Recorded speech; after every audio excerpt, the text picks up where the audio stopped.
Hello বন্ধুরা, আমি রত্নদীপ। তোমরা দেখছো অলরাউন্ডার রত্নদীপ ইউটিউব চ্যানেলে এই ভিডিওটি। তো থাম্বনেল দেখে তোমরা অবশ্যই বুঝতে পারছো যে আজকের এই ভিডিওটা হবে ডব্লিউপি 2024-এর যে ফাইনাল মেরিট লিস্টের কাটা সেটা নিয়ে।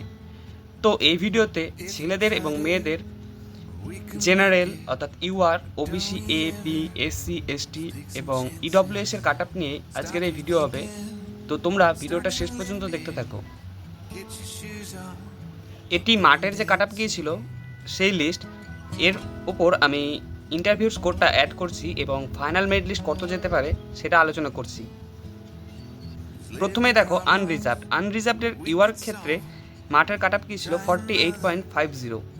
এরপর ইন্টারভিউয়ে মোটামুটি 13 থেকে 14 যদি বাড়ানো হয় সেক্ষেত্রে কাট আপ মোটামুটি 62 থেকে 63-র মধ্যে যাওয়ার সম্ভাবনা রয়েছে।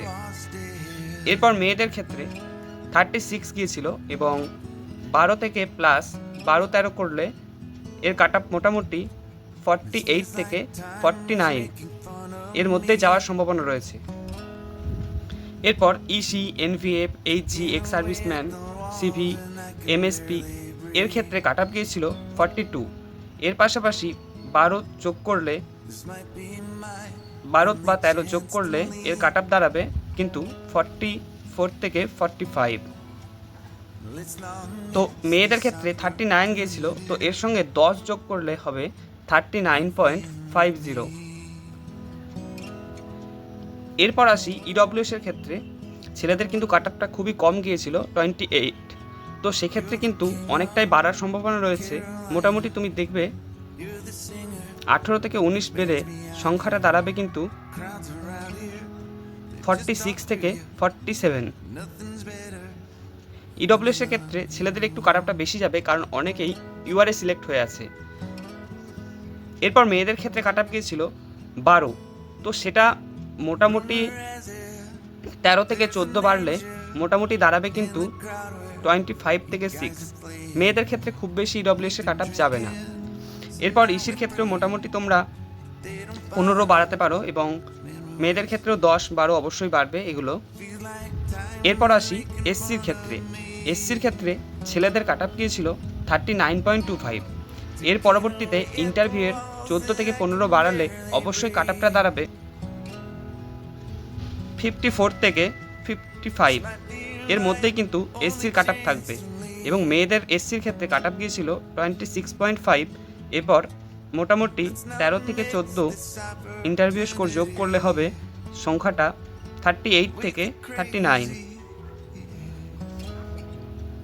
এরপর আসি এসটিদের ক্ষেত্রে। এসটিদের ক্ষেত্রে কাট আপ গিয়েছিল 32.50। তো এক্ষেত্রে 14 থেকে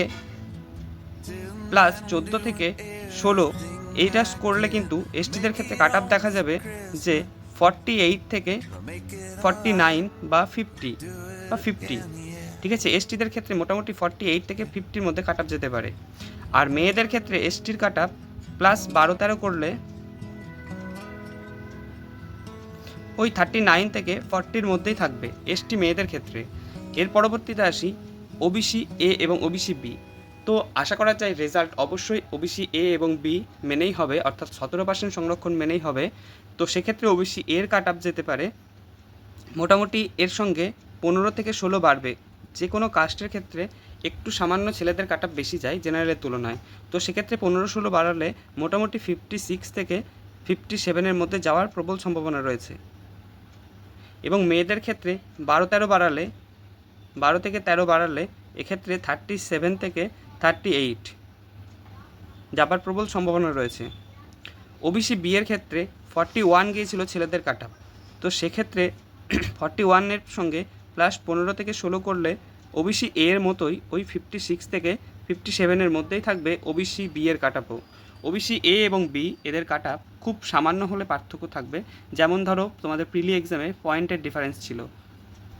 এরপর মেয়েদের ক্ষেত্রে ওবিসি বি এর 13 থেকে 14 বাড়তে পারে, সেক্ষেত্রে কাট আপটা হতে পারে 40 থেকে 41।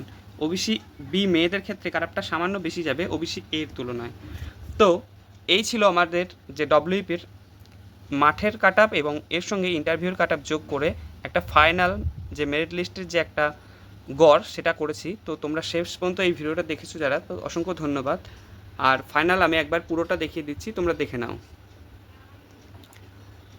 কার কত স্কোর আছে এবং কোন কাস্ট সেটা অবশ্যই কমেন্টে তোমরা জানিয়ে দিও।